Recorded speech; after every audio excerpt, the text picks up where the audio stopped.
Goeiemôre, good morning. Die tyd het sopas aangeskuif so net na 6:30 vanoggend en dis nou tyd om geldsaake te bespreek.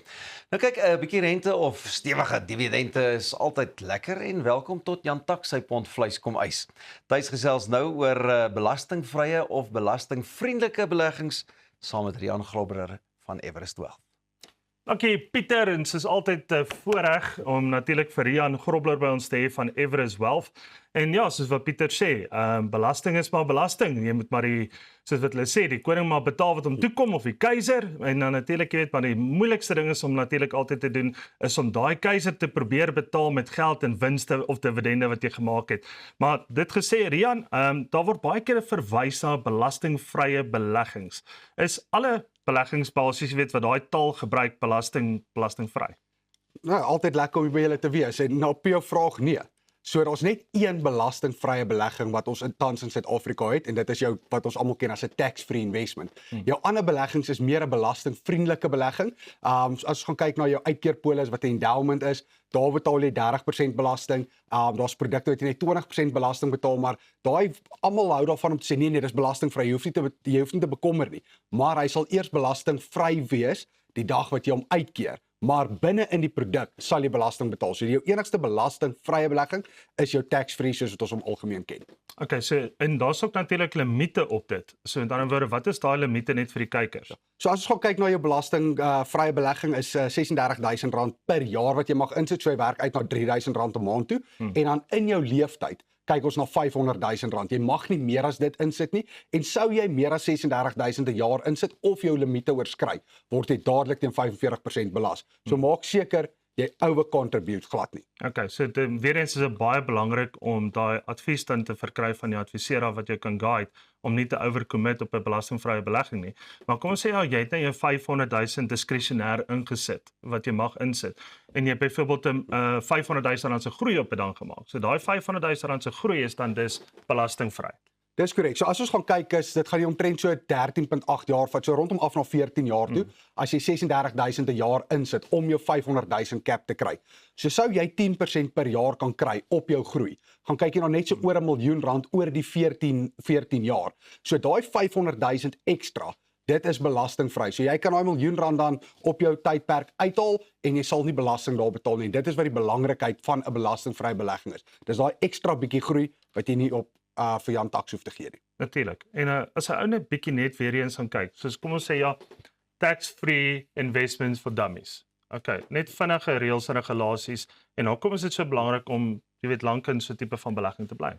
So kyk, jou grootste probleem wat ons almal het is hulle sê luister, hier vat vir jou belastingvrye belegging as jy A of B of C wil doen, maar alles wat jy onttrek, mag jy nie terugsit nie. So dit is hoekom krities belangrik is om die ding so lank as moontlik te hou. So kom ons sê daai R1 miljoen na 14 jaar, as jy hom vir nog 20 jaar kan hou, ook teen 10%, kan jy by die 4, 5, 6 miljoen rand kan uitkom, wat belastingvry is. So dit is waar die voordeel kom. Maar waar die ouens hulle self in die voet skiet is om sê, luister, na so 5, 6 jaar, ek het 100,000 nodig, ek haal dit uit. So nou gaan kyk ons na die compounding effek wat 100,000 vir jou oor 30 jaar kan gee.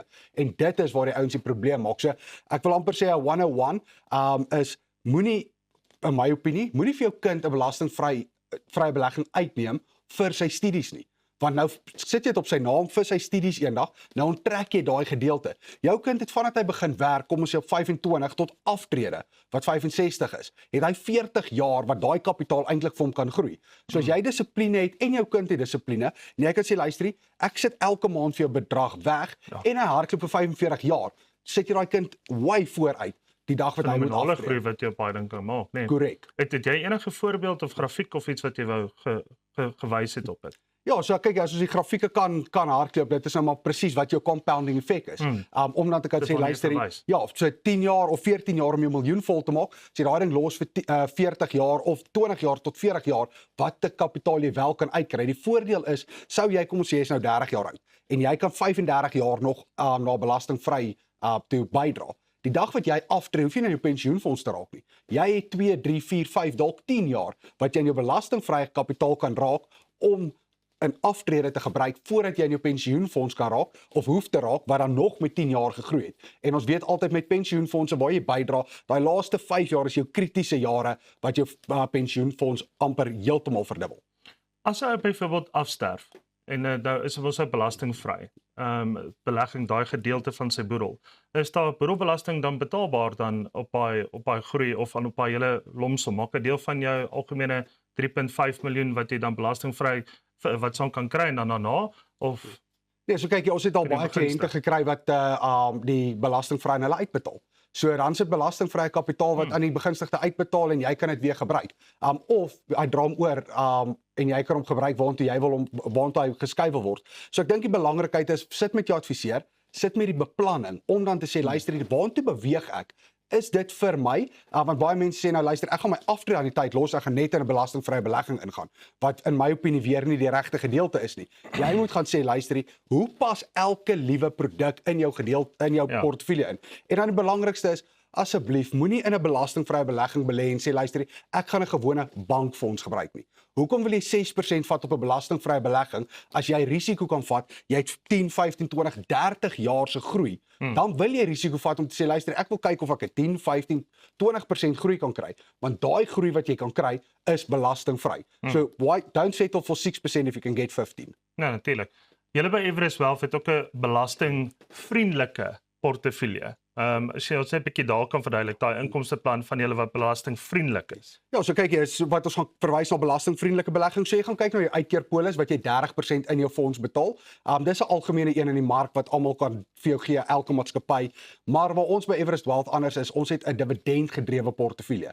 So enige inkomste in hierdie portefeulje word as 'n dividend uitbetaal. So die voordeel daar is 20% belasting wat in 'n persoonlike hoedanigheid. Sou jy die belegging doen in 'n maatskappy, word daai inkomste belas teen 'n 0%. So tussen Suid-Afrikaanse maatskappye betaal jy 0% belasting wat dit nog meer voordelig maak. So jy moet gaan kyk wat vir jou in jou portefeulje inpas en dan om te sê luister, jy gaan belasting betaal, sorry. Jy gaan. Maar hoe doen jy dit in 'n belastingvriendelike manier om nie teen 45% belas te word, sou jy oor jou kerf wees in terme van rente nie. Ag man, Rian, weer eens, so insiggewend en ek waardeer jou baie en sien uit na volgende week se praatjie. Dankie. Dankie. Nou ja, opinie soos altyd en as jy die regte advies wil hê, maak gerus die nodige afspraak. Onthou, jy kan ons hierso op Goeiemôre Good Morning ook kom adverteer. Al wat jy moet doen is stuur net 'n e-pos na sales@creatorsway.co.za. Hierna is dit sportsake saam met Arnold en ons gesels met 'n sportvrou wat hard kan skop. So kry jy dalk vir jou 'n sterk koppie koffie vir die volgende een.